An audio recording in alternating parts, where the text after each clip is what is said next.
Hello everybody! Welcome to the month of Halloween! And no, I'm not going to be talking like this all the time. So I had a few ideas of what to do that was autistic or disability related. I decided to look at something that's been on my mind for a while, yet still Halloween related. And it's the question of, are the Pines twins from Graviyt Falls autistic?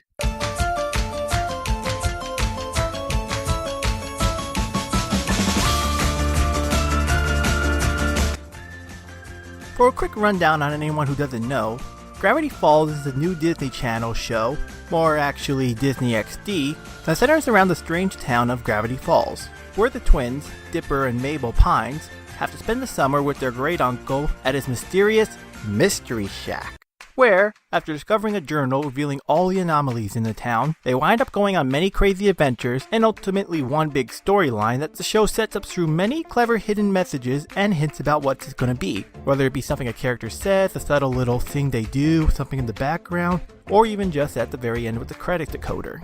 Think The X-Files, only instead of it being a watered-down, kid-friendly version by Disney, it's a stepped-up, much better, kid-friendly version done by Disney. Easily one of my new favorite animated shows, honestly. I won't say too much more, other than either go watch the show, or check out the reviews done by Mr. Hunter on The Land Before Swine or Summerween. Now, onto the subject of this video, and why I'm here. Are the Pines twins autistic? And no, I'm not talking about these two. Though, heads up, I will be spoiling the Season 2 mid-finale for this, so if you haven't seen it, I'd highly recommend you check it out and the whole series before continuing.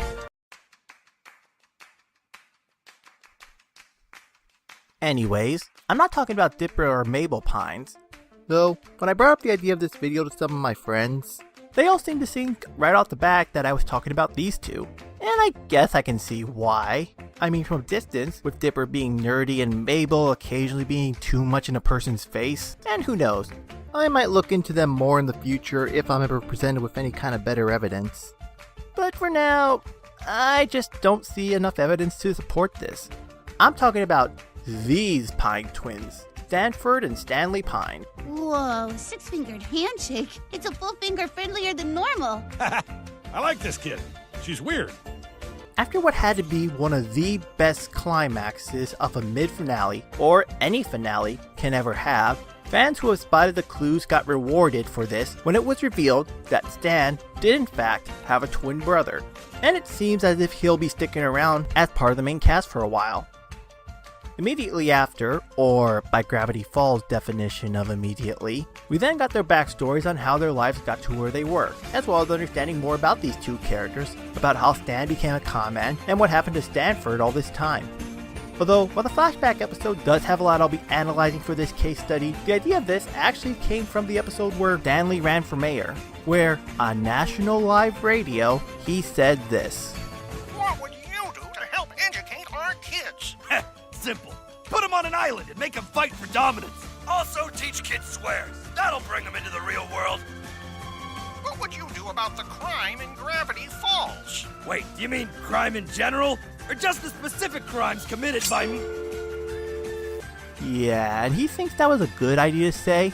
And even Stan admits himself that sometimes he just says things without thinking in the exact same episode. I only say words that come out of my brain. My head says, that lady's got an ugly baby. My mouth says, whoa lady, you got one ugly baby. Which maybe got to thinking, could he be autistic? And while I'm at it, is Stanford too? A lot of you would probably automatically think that Stanford would be autistic, with him being super nerdy, has a fascinating fixation with what he loves, etc, etc. But Stanley, who is the exact opposite of this by not being very smart, not really obsessed with anything, and is shown to be good with people. Taxes are the worst. I propose we stimulate the economy by waging wars on neighboring cities. We have the cannons. Better anyways. Well, first off, not all types of ASDs tend to be the same. Though, you might be thinking, even like that? Well, yeah. I mean, sure, there are super smart geniuses like Stanford, but there are also Aspies like Stanley, who tend to just not care about life, and try to just act cool instead of smart. Like, well, myself for a brief period. In fact, I actually kind of find myself more relating towards Stanley than Stanford. I wasn't a super genius as a kid, and more often, I'd act more like Stanley when it came to trying to act like I was cool. Also like him, not necessarily succeeding at times.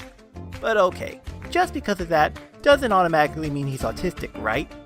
Well, maybe, if it weren't for the fact that he is smart and good with something, much like his brother Stanley, only instead of in science and math, it's in making money and being a salesman.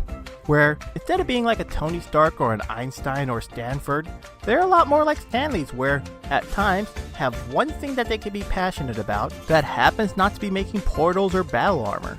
But, whatever that is, they know nearly everything about it and can excel if there's anything they can do with it, much like Stanley did when he built the Mystery Shack. Finally, I found something I was good at. For once, being a liar and a cheat paid off. And not only that, he was really good at it. And from not just this episode, but from what we've seen of his knowledge with scamming and being a salesman, how he knows all the ins and outs, just like his brother does with the abnormal.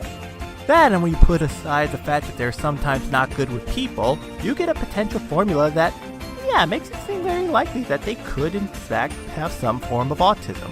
Although, whether or not this would be relevant to the show, or even more so revealed that this is the case, is not likely. Although I suppose it is something you can chew on.